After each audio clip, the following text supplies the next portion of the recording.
فصل لربك وانهر إن شانئك هو الأبتر آمنت بالله صدق الله العظيم صلی اللہ علیہ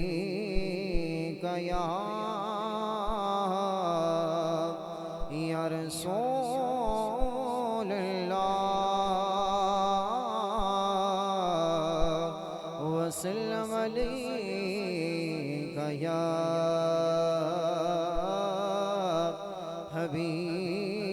حبیب اللہ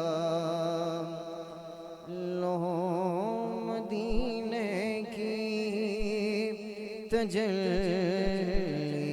سے لگائے ہوئے گئے لو مدینے کی تجلی سے لگائے ہوئے گئے دل کو غمت لائے انوار بلائے ہوئے گئے اور کشتیاں اپنی کشتیاں اپنی کنارے پہ لگائے ہوئے گئے کیا وہ ڈوبے جو محمد کے ترائے ہوئے گئے کیا وہ ڈوبے جو محمد کے ترائے ہوئے گئے اور حاضروں ناظروں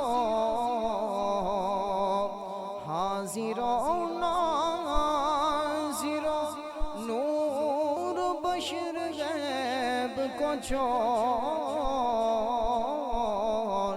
شکر کر وہ تیرے عیبوں کو چھپائے ہوئے گئے شکر کر وہ تیرے عیبوں کو چھپائے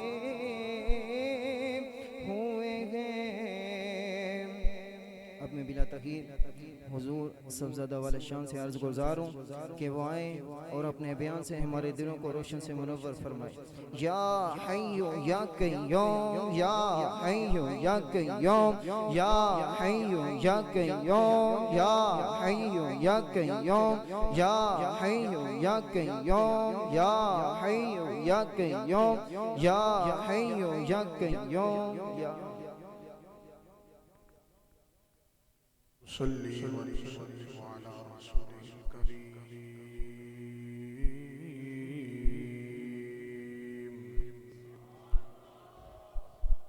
اما بعد فاعوذ باللہ من الشیطان الرجیم بسم اللہ الرحمن الرحیم وَإِذْ آتَيْنَا مُوسَى الْكِتَابَ وَالْفُرْقَانَ لَعَلَّكُمْ تَهْتَدُونَ وَإِذْ قَالَ مُوسَى لِقَوْمِهِ يَا قَوْمِ إِنَّكُمْ ظَلَمْتُمْ أَنفُسَكُمْ باتخاذكم العجل فتوبوا إلى بارئكم فاقتلوا أنفسكم ذلكم خير لكم عند بارئكم فتاب عليكم إنه هو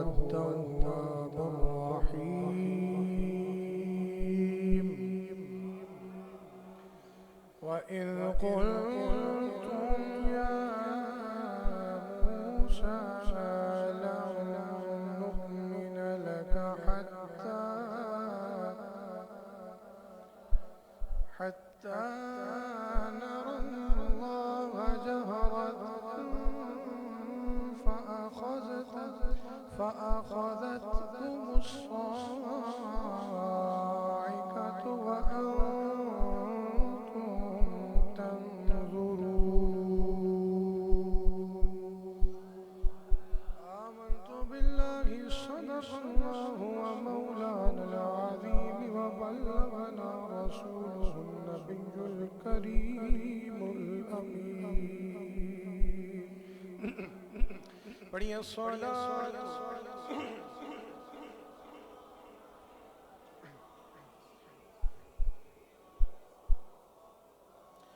وعلى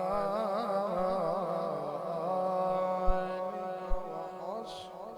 وأصحابك يا سيدي يا حبيب الله الصلاة والسلام عليك يا سيدي يا جد الحسن والحسين وعلى آلك وأصحابك يا سيدي يا إمام القبلتين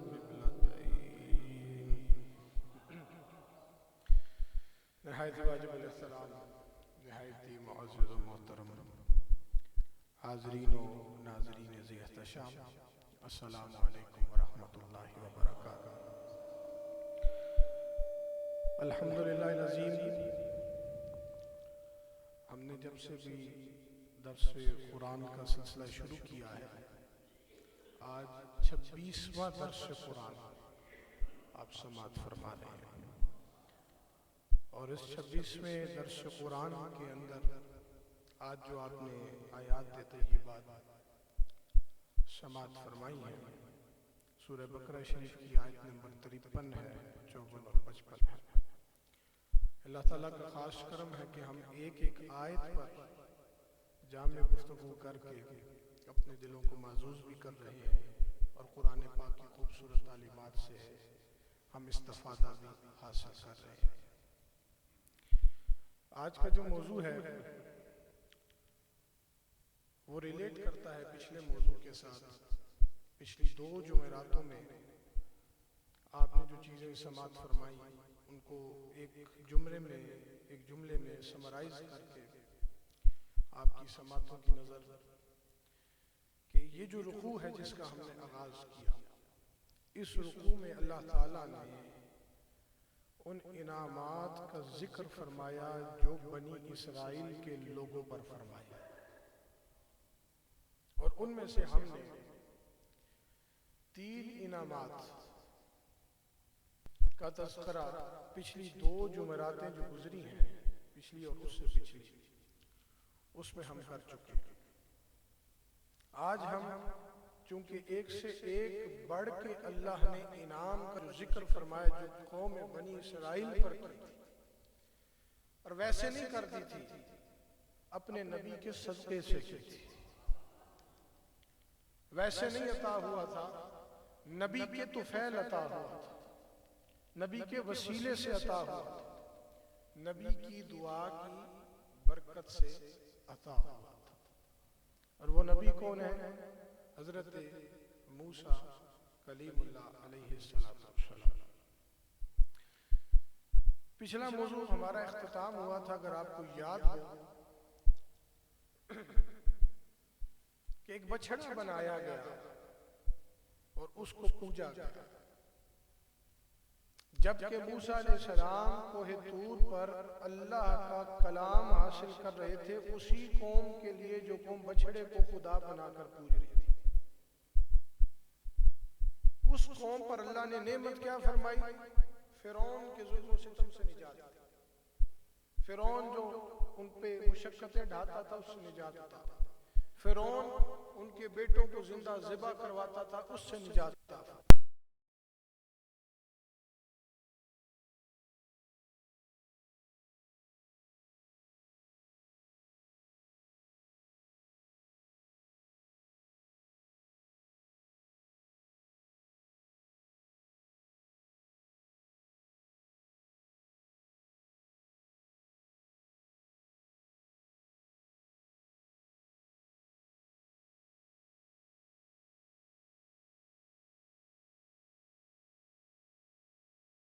جب واپس آئے تو کلام الہی کی طلب کی کہ ہمیں ایک پوری کمانڈ عطا کی جائے کہ ہم نے زندگی کیسے گزارنی. انہی لوگوں نے جنہوں نے بچڑے کو بنا کر بچڑے کو جھوٹا خدا بنا کر پوجا، انہی لوگوں نے ڈیمانڈ کی تھی کہ ہمیں رب کا کلام چاہیے، ہمارے پاس کوئی کمانڈ موجود ہونی چاہیے، ہمارے پاس کوئی ضابطہ حیات ہونا چاہیے، راہ ہدایت ہونی چاہیے کہ ہم جس پر چل کے اپنی زندگی، جیسے ہم مسلمان ہیں ہمارے لیے روشنی مشعل راہ کیا ہے؟ اللہ کا قرآن ہے، اور جس قرآن کی تعلیمات آج آپ سماعت فرما رہے ہیں. اب سنیے آگے جو نعمتوں کا ذکر ہوا وہ کیا ہے. اب یہ میں نے پچھلا کنکلوڈ اس لیے کیا کہ اگلا موضوع آپ کو سمجھ آئے. بچڑے کو بنایا اور پوجا کی، اللہ تعالیٰ نے پھر ایک سزا کو تجویز فرمایا اور حکماً ارشاد فرمایا کہ اب ان کی سزا ان کو دی جائے گی، اور ان کی گناہ کا کفارہ یہ ہے کہ جنہوں نے ان کو پوجا اس بچڑے کو، نہیں پوجنے والے ان کو قتل کریں. 70,000 لوگوں کو قتل کیا گیا اور خون کی ندی بہہ گئی. پھر حضرت موسیٰ علیہ السلام اور حضرت ہارون علیہ السلام نے بارگاہ الہی میں التجا کی، ملتجی ہوئے دعا کی. اللہ نے آپ کی دعا کی برکت سے جو مقتول تھے ان کو شہداء قرار دے دیا. حالانکہ ان کو گناہ پہ مارا گیا، سزا یہ تھی کہ انہوں نے شرک کیا، شرک پہ ان کو قتل کرو، اور جنہوں نے نہیں پوجا تھا انہوں نے ان کو قتل کیا. جب معافی ہو گئی تو اللہ تعالیٰ نے ارشاد فرمایا کہ یہ جو مر گئے ہیں ان کو ہم شہداء کا درجہ عطا کریں گے، اور جو زندہ ہیں جنہوں نے رب کے حکم کے لیے ان کو قتل کیا ان کو ہم مغفور قرار دیں گے، یعنی مغفرت ہو گئی، دونوں بخشے گئے. یہ اللہ کی نعمت نہیں ہے تو پھر اور کیا؟ اب آگے اللہ تعالیٰ ایک نعمت کا ذکر فرماتا ہے آیت نمبر 53 کے اندر. اللہ تعالیٰ ارشاد فرماتا ہے وَإِذْ آتَيْنَا مُوسَى الْكِتَابَ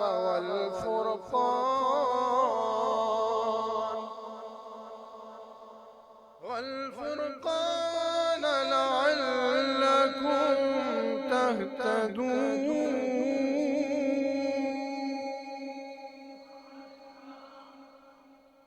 ارشاد فرمایا اور جب ہم نے موسیٰ علیہ السلام کو کتاب اور حق و باطل میں فرق کرنے والا معجزہ عطا کیا تاکہ تم راہ ہدایت پاؤ. وہ کتاب کیا تھی؟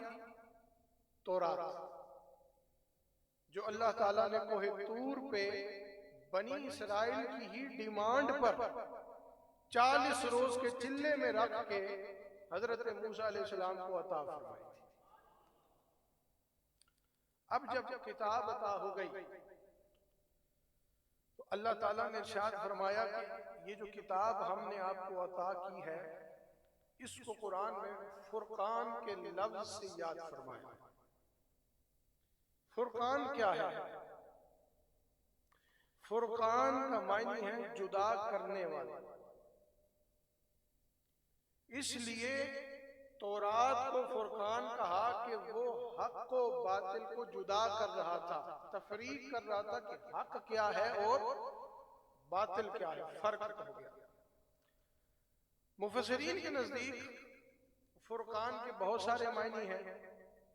بعض مفسرین نے لکھا کہ حضرت موسیٰ علیہ السلام کو جو اللہ نے معجزات عطا فرمائے وہ بھی فرقان ہیں. پھر وہ غلبہ اور فتح جو فرعونی لشکر پر چند کم سے لوگوں کو موسیٰ علیہ السلام کے صدقے اللہ نے عطا فرمائی وہ بھی فرقان ہے. جیسے آپ یوم بدر کو، بدر کی فتح آپ نے دیکھی ہے، آپ سنتے ہیں اس کو، آپ اس کو تصور کرتے ہیں کہ اللہ نے کیسی فتح مسلمانوں کی اور کیسی مدد مسلمانوں کی فرمائی تھی. تو اس کو بھی یوم الفرقان کہتے ہیں کیونکہ اس روز اللہ نے ایک عظیم فتح مسلمانوں کو عطا فرمائی تھی. تو جو فرعونی لشکر پر اللہ تعالیٰ نے حضرت موسیٰ علیہ السلام اور ان کے ماننے والوں کو فتح عطا فرمائی، اس واقعے کو فرقان کے نام سے یاد کیا گیا۔ بعض مفسرین نے لکھا کہ یہودی اس سے وہ بھی باتیں مراد لیتے تھے جو حضرت موسیٰ علیہ السلام تورات سے ہٹ کر کیا کرتے تھے۔ مثال کے طور پہ اب ایک قرآن پاک ہے، ایک مکمل ضابطہ آیات ہے، لیکن کبھی ہمیں قرآن کو سمجھنا ہوتا ہے تو نبی پاک کے فرمان کو پڑھنا پڑتا ہے۔ اس کو ہم کیا کہتے ہیں؟ حدیث پاک۔ کیا کہتے ہیں؟ حدیث پاک۔ تو حدیث بھی دین کا ایک تھمب ہے اور ایک پلر ہے اور ایک بنیاد ہے۔ تو تورات سے ہٹ کر بھی جو موسیٰ علیہ السلام کی زبان پاک سے الفاظ نکلتے تھے، ان الفاظ کو وہ یہودی فرقان کہتے تھے۔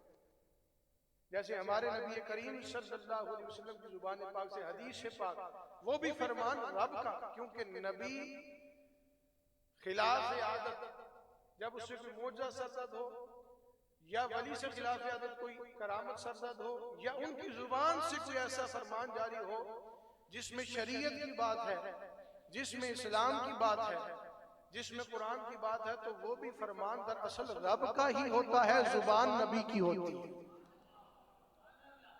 فرمان رب کا ہے، زبان نبی کی ہے، کیونکہ ان کی زبان سے رب بولتا ہے۔ جو اللہ کے نبی ہوں، اللہ کے ولی ہوں، جیسے مسلم شریف میں حدیث ہے اولیاء کے بارے میں کہ اللہ نے فرمایا جب میرا کوئی ولی بن جاتا ہے تو ہوتا ہوں میں زبان اس کی جس سے وہ بولتا ہے، ہوتا ہوں میں کان اس کے جس سے۔ تو ولی کی یہ شان ہے، تو نبی کی شان تو پھر وراء الورا ہے، اور پھر نبی بھی وہ جو ہمارے آقا ہوں، وہ تو پھر نور علی نور ہے، حضور ہے۔ تو یہ سب چیزیں اس دور کے حساب سے واقعات کو اگر دیکھا جائے تو مفسرین نے مراد دی، لیکن آج کے دور کے حساب سے اگر مراد دیا جائے تو فرقان سے مراد قرآن مجید بھی ہے۔ اور اس پر میں نے قرآن مجید جب درس قرآن ہم نے شروع کیا تھا، قرآن کے تعارف میں نے یہ چیزیں بڑی گہرائی میں آپ سے ڈسکس کی تھی کہ فرقان بھی قرآن کا ایک نام ہے۔ اور بعض مفسرین نے لکھا ہے کہ تمام جتنی آسمانی کتب ہیں ان تمام کتابوں کو بھی فرقان کہا جاتا ہے۔ اچھا، یہ سب چیزیں ہو گئی۔ اب اللہ تعالیٰ نے کیا ارشاد فرمایا؟ اللہ تعالیٰ نے ارشاد فرمایا کہ جب ہم نے موسیٰ علیہ السلام کو کتاب وہ دی جو فرقان ہے، یعنی حق و باطل میں تفریق کرنے والی، فرق کرنے والی ہے، معجزہ عطا کیا تاکہ تم ہدایت پا جاؤ۔ اب اس سے مراد یہ ہے کہ علماء فرماتے ہیں کہ بنی اسرائیل کے جتنے لوگ تھے ان پر اللہ تعالیٰ نے ایک کرم نوازی فرمائی تھی کہ ان کو توبہ کی توفیق عطا فرمائی تھی۔ اس دور کے سینیریو کو دیکھیں، اس دور کے حساب کو دیکھیں تو فرعون نے تو جھوٹی خدائی کا دعویٰ کیا، اس کے لشکر نے سرکشی کی، اللہ تعالیٰ نے ان کو غرق کر دیا۔ لیکن جب بنی اسرائیل والوں سے جہاں جہاں پر غلطیاں ہوئیں اللہ تعالیٰ نے بار بار ان کو معاف کیا، بار بار۔ اس سے یہ بات پتہ چلی کہ بنی اسرائیل کو استطاعت حاصل تھی توبہ کی، اور توبہ کی توفیق مل جانا گناہ کرنے کے بعد یہ بھی اللہ کی بہت بڑی نعمت ہے۔ اگر آپ گناہ کر دیکھیں، ہم انسان ہم سے گناہ ہوتے ہیں، ہم مکمل تو نہیں ہو سکتے ہیں، مکمل اللہ کی ذات اللہ کے نبیوں کی ذات ہے، اور معصومین صرف اللہ کے نبی ہیں جن کو ہم معصوم کہتے ہیں نا۔ معصوم کا کنٹیکسٹ یہ ہے کہ جو گناہوں سے پاک ہوتا ہے۔ اب ہم انسان ہیں، ہم سے ہزارہ غلطیاں ہوتی ہیں، کوتاہیاں ہوتی ہیں، لیکن غلطی کے بعد اگر آپ کے دل میں ندامت ہے، شرمندگی ہے کہ مجھ سے غلط ہوا، اور آپ توبہ کرتے ہیں تو یہ اللہ کی بہت بڑی نعمت ہے جو آپ کو توبہ کی توفیق۔ اچھا، اس میں ایک مسئلہ میں سمجھا دوں، اگر گناہ مشہور ہے تو توبہ بھی اعلانیہ کرنا۔ مثال آپ نے کوئی ایسا گناہ کیا جو آشکار ہے، دنیا کو پتا ہے، تو پھر تنہائی میں بیٹھ کر رونے سے توبہ قبول نہیں ہوگی جب تک آپ اعلانیہ توبہ نہیں کریں۔ اور تنہائی میں اگر کوئی گناہ ہوا ہے آپ سے تو اس کی توبہ تنہائی میں قابل قبول ہے۔ یہ مسئلہ ہمیشہ یاد رکھیے گا. کبھی اللہ ویسے تو ہم سب کو ایسی کوتاہیوں سے بچائے، لیکن زندگی میں انسان کو ایسے مراحل آ جاتے ہیں، کبھی کوئی ایسا فیض آ جائے زندگی میں تو مشہور گناہ ہو جائے، پھر اعلانیہ توبہ کرے. اور اگر تنہائی میں کوئی گناہ گار ہے اور اس کو پتا ہے وہ نادم ہے کہ مجھ سے یہ گناہ ہوا ہے، تو پھر تنہائی میں رب کو یاد کرے. اللہ بڑا رحمان و رحیم ہے، وہ معاف فرمانے والا ہے. اچھا، یہ حق و باطل میں جو فرق ہوا وہ ایک معجزہ اللہ نے عطا فرمایا. اللہ نے فرمایا ہم تمہیں توبہ کی توفیق، اب اس سے جڑ جاؤ. جیسے ہمیں فرمایا قرآن سے جڑ جاؤ، حضور نے فرمایا تمہارے درمیان دو چیزیں چھوڑ کے جا رہا ہوں، قرآن اور میری اطاعت. کیا فرمایا؟ ان سے جڑ جاؤ. معلوم ہوا جو ان سے جڑتا ہے نا وہ ہدایت والا ہو جاتا ہے. ہدی للمتقین، ہدایت والا ہو جاتا ہے. اسی لیے اس دور میں بھی جب تورات کا نزول ہوا تو اللہ نے فرمایا اس سے جڑ جاؤ، تم ہدایت والے ہو جاؤ، حق و باطل میں تفریق والے ہو. لیکن اب ہوا کیا؟ آگے سماعت فرما آیت نمبر 54 کے اندر اللہ تعالیٰ ارشاد فرماتا ہے، سورہ بقرہ شریف ارشاد فرمایا وَإِذْ قَالَ مُوسَىٰ لِقَوْمِهِ يَا قَوْمِ إِنَّكُمْ ظَلَمْتُمْ أَنفُسَكُمْ بِاتِّخَاذِكُمُ الْعِجْلَ فَتُوبُوا إِلَىٰ بَارِئِكُمْ فَاقْتُلُوا أَنفُسَكُمْ ذَلِكُمْ خَيْرٌ لَكُمْ عِندَ بَارِئِكُمْ فَتَابَ عَلَيْكُمْ إِنَّهُ هُوَ التَّوَّابُ الرَّحِيمُ.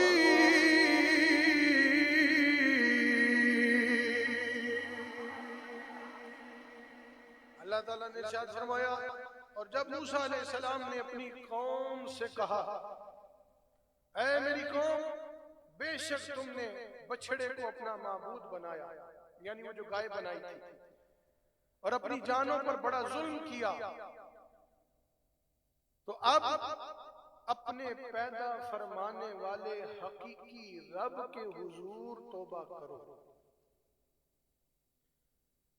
چونکہ یہ وہ وقت بتایا جا رہا ہے کہ پیچھے شرک ہو چکا تھا اور موسیٰ علیہ السلام کوہ طور پر تھے. ہارون علیہ السلام کی ڈیوٹی لگائی گئی، انہوں نے بہت سمجھایا، لیکن ہارون علیہ السلام کے ساتھ چند لوگ تھے، باقی 70,000 لوگ شرک میں مبتلا ہوئے. جب موسیٰ علیہ السلام واپس آئے انہوں نے دیکھا یہ تو نظام ہی تن برم ہو گیا. اور بچڑے کو جو آج نئے ساتھی آئے ہیں میں تھوڑا سا وہ بتا دوں کہ وہ سونے کا بچڑا تھا اور سامری نے اس کو بنایا تھا، اور اس کے پاس بنی اسرائیل کا بہت سارا زیور خزانہ تھا جس کو اس نے تشکیل دے کے شکل بنائی. اب مزے کی بات اس میں یہ آئی جس سے لوگوں پر اثر پڑا کہ وہ بچڑا بولتا بھی تھا بھاگتا بھی تھا، حالانکہ سونے کا بنا ہوا تھا. اس کی وجہ یہ تھی کہ علماء فرماتے ہیں کہ اس کے منہ میں وہ مٹی رکھی گئی جو حضرت جبریل علیہ السلام کے گھوڑے کے قدم کے ساتھ مس ہوئی ہوئی تھی. جبریل علیہ السلام کے گھوڑے کے قدم کے ساتھ مس ہوئی مٹی اگر ایک بے جان چیز میں سونے کی جو بنی ہوئی ہے، جواہرات کی بنی، اس میں رکھی جائے تو اس میں جان آ سکتی ہے، تو پھر وہی جبریل تو میرے نبی کے تلووں کو چومتے رہے ہیں. وہی جبریل حضور کی ایڑی مبارک کو بوسہ دیتے رہے. میرے مصطفیٰ کی پہچان کا عالم کیا ہو. اس لیے ہم حضور کی پرواز کو تو سمجھ ہی نہیں سکتے ہیں. تو عشق اتنا ہے جتنا گہرا ہوتا جائے اتنا دماغ کھلتا ہے، دل کھلتا ہے کہ میرے حضور کی شان کیا ہے. اس میں کوئی حد تو ہے ہی نہیں. کوئی حد ہے ان کے عروج کی؟ نہیں ہے. اللہ تعالیٰ نے ان کو ایسا عروج دیا جس کی حد ہی کوئی نہیں ہے، ایسا کوثر عطا کیا جس کی حد ہی کوئی نہیں ہے. اللہ تعالیٰ نے میرے نبی کو وہ شان عطا فرمائی ہے. اچھا پھر موضوع آگے ہو جائے گا. سماعت فرمائے بچڑے کو پوج لیا. موسیٰ علیہ السلام نے کہا تم نے بڑا ظلم کیا. اب تم نے بچڑے کو پوجا ہے، بڑا ظلم کیا، اب ایسا کرو کہ اپنے پیدا کرنے والے حقیقی رب سے توبہ، ایک دوسرے کو قتل کر ڈالو، یہی عمل تمہارے لیے تمہارے خالق کے نزدیک بہترین توبہ ہے۔ حکم ہو گیا کہ بھی قتل بھی کرو۔ اللہ تعالیٰ نے فرمایا کہ جنہوں نے شرک نہیں کیا وہ شرک کرنے والوں کو قتل کرو، حکم مان لیا، ایسا ہی ہوا۔ پھر آخر میں ارشاد فرمایا پھر اس نے تمہاری توبہ قبول فرما لی، یقیناً وہ بڑا ہی توبہ قبول کرنے والا مہربان ہے۔ اب یہ جو قتل والا سارا قصہ تھا یہ میں نے آپ کو پچھلی جمعرات بتا دیا تھا، اس کی زیادہ گہرائی میں نہیں جاؤں گا۔ بالآخر قتل و غارت ہو گئی، خون کی ندیاں بہہ گئی، فرمان ربی پہ امپلیمنٹ ہو گیا، اللہ راضی ہو گیا، توبہ قبول ہو گئی۔ اب اس آیت کریمہ میں اللہ تعالیٰ نے جو امپورٹنٹ الفاظ استعمال فرمائے وہ دو چار ہیں، اس پر ذرا گفتگو سماعت فرما لیں۔ ارشاد فرمایا لِقَوْمِهِ، اپنی قوم سے وہ خاص لوگ مراد لیے، حضرت موسیٰ علیہ السلام، جنہوں نے بچھڑے کو معبود سمجھ کر سجدہ کیا۔ یعنی یہاں پر آیت کریمہ میں لِقَوْمِهِ سے ساری قوم مراد نہیں تھی، بلکہ قوم کے وہ لوگ مراد تھے جنہوں نے شرک کیا اور ان کو مخاطب کیا گیا۔ پھر ظلمتم فرما کر ارشاد فرمایا کہ تم نے نقصان کیا، یعنی حق کو چھوڑ کر باطل کو قبول کیا، جبکہ تم ہی کہتے تھے کہ اللہ کا فرمان لے کر ہم 40 دن موسیٰ کو وہی تو فرقان عطا کر رہے تھے، وہی حق و باطل میں تفریق کرنے والی کتاب عطا کر رہے تھے۔ پھر ایک ورڈ استعمال ہوا خیر لکم، تمہارے لیے بہتر ہے، یعنی جب تم ایک دوسرے کو قتل کرو گے تو گناہ کی گندگی سے پاک ہو جاؤ گے اور نجات پا جاؤ گے۔ معلوم یہ ہوا کہ اللہ تعالیٰ جب حکم فرما دے اور جب نبی کوئی حکم کر دیں، اگر وہ آپ کی طبیعت پہ گراں بھی گزر رہا ہے، بظاہر آپ کو لگ رہا ہے کہ یہ کیسا حکم ہے، آنکھیں بند کر کے کود پڑے اور تعمیل کریں۔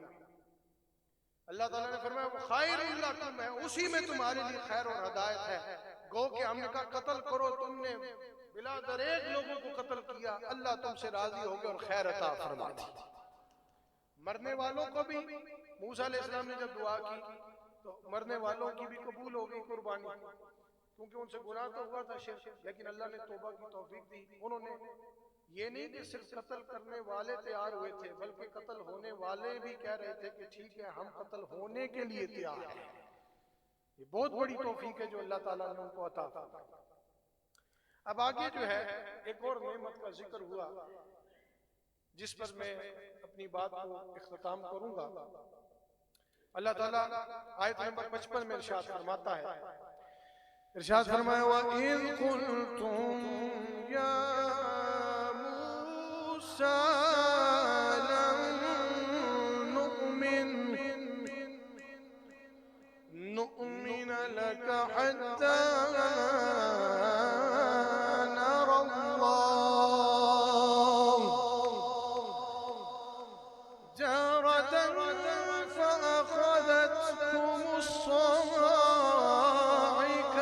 وَأَنتُمْ تَنظُرُونَ۔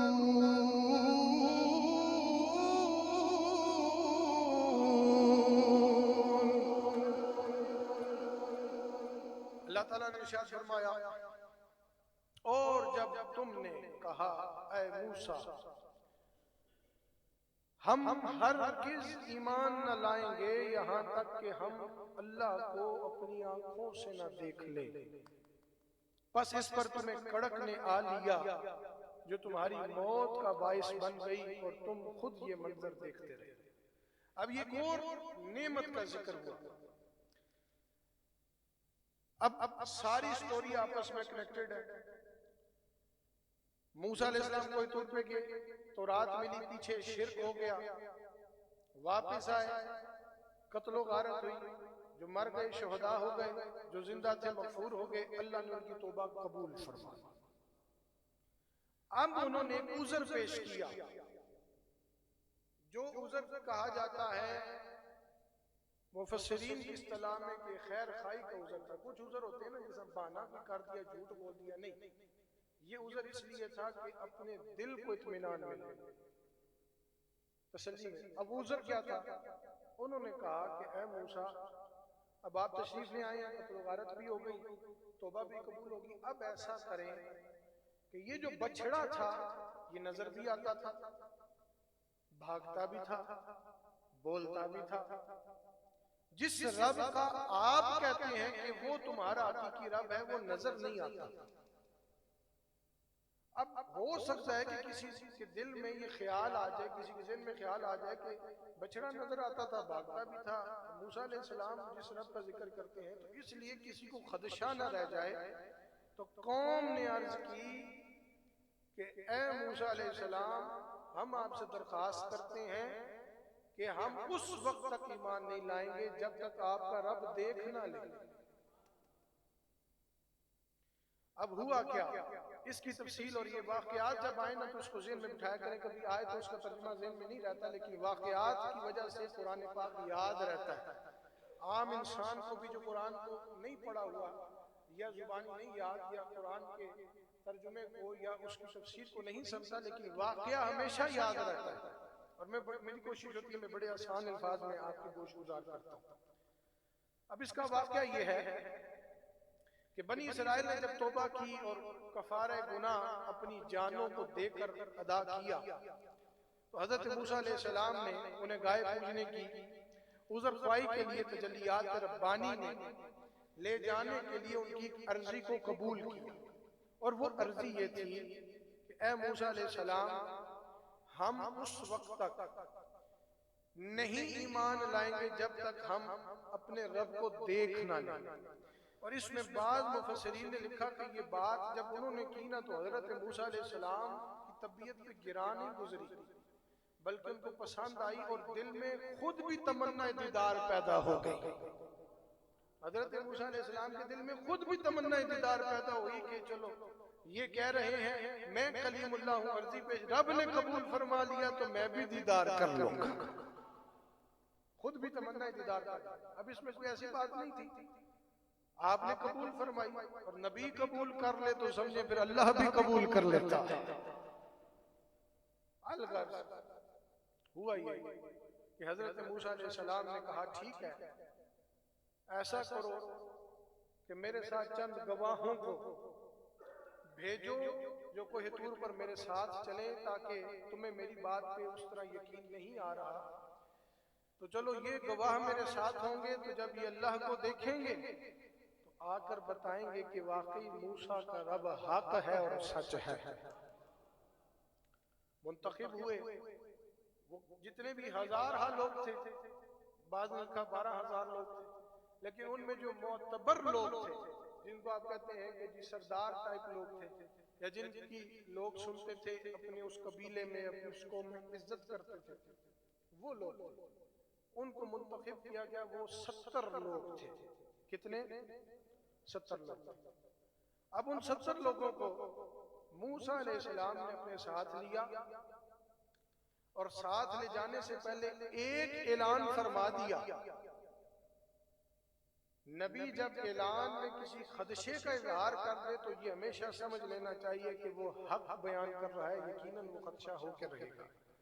ایک اعلان فرمایا تم جا تو رہے ہو، تم نے طلب دیدار بھی رکھی ہے، لیکن یہ یاد رکھو کہ وہ کائنات کا رب ہے، تم اس کے جلوے کو برداشت نہیں کر سکو گے۔ یہ پہلے ہی آپ نے ارشاد فرما دیا، لیکن قوم نے کہا ٹھیک ہے، ہم وہ بعد میں دیکھیں گے، لاڈلے تھے تو وہ بعد کی بات بعد میں دیکھیں گے، حضور آپ جائیں۔ 70 لوگ ساتھ چل پڑے، کوہ طور پہ پہنچے، اللہ تعالیٰ کے حضور حضرت موسیٰ علیہ السلام نے دعا فرمائی، یا اللہ قوم ایسے کہتی ہے اور دل ہی دل میں خود بھی تمنا دیدار ہے، قبول فرما اور اپنا دیدار عطا فرما۔ بعض نے لکھا کہ دعا کے بعد ہی کوہ طور پر آسمان سے ایک ایسی ہولناک آواز آئی جس کی ہیبت سے 70 آدمی ایک لمحے میں مر گئے. آواز صرف آئی. اور بعض نے لکھا کہ آواز کے ساتھ ساتھ ایک تجلی کا ظہور ہوا. اور بعض نے لکھا کہ وہ جو تجلی کا ظہور ہوا وہ صفاتی نور کا کروڑواں حصہ تھا. اللہ تعالیٰ یہ نہیں کہ رب کا مکمل جو ایک نور ہے، رب کو تو کسی چیز میں آپ سوچ ہی نہیں سکتے نا، سمایا نہیں جا سکتا. ہر جگہ پہ اللہ ہی اللہ ہے، کائنات کا رب ہے. اور یہ میں نے ہمیشہ آپ کو شروع میں بھی یہ بات ایک دفعہ سمجھائی تھی کہ اللہ تعالیٰ کے متعلق اگر آپ کے دل میں کبھی ایسا خیال آ جائے تو حضور نے فرمایا وہ خیال شیطانی ہوتا ہے، تو 10 مرتبہ پڑھ لیا کریں اعوذ باللہ من الشیطان الرجیم. اور ایک جگہ فرمایا 3 مرتبہ پڑھ لیا کرو لا حول ولا قوت الا باللہ العلی العظیم. کسی ٹائم لوگ ہم سے بھی سوال کرتے ہیں کہ بھی اللہ تعالیٰ کا وجود کیا ہے، وہ کہاں پر ہے؟ یہ تمہاری سوچ سے بالا تر ہے. ایسا بالکل خیال دل میں جب کبھی ایسی سوچ آ جائے فوراً یہ پڑھ لو، کیونکہ حضور نے فرمایا یہ شیطان کی طرف سے تمہارے دل میں اور ذہن میں خیال آتا ہے. ظاہر ہے کہ بنی اسرائیل والوں کے دل میں بھی اور ذہن میں کوئی شیطان حاوی ہو چکا تھا، جبکہ اللہ نے ان کی توبہ قبول پھر بھی فرمائی.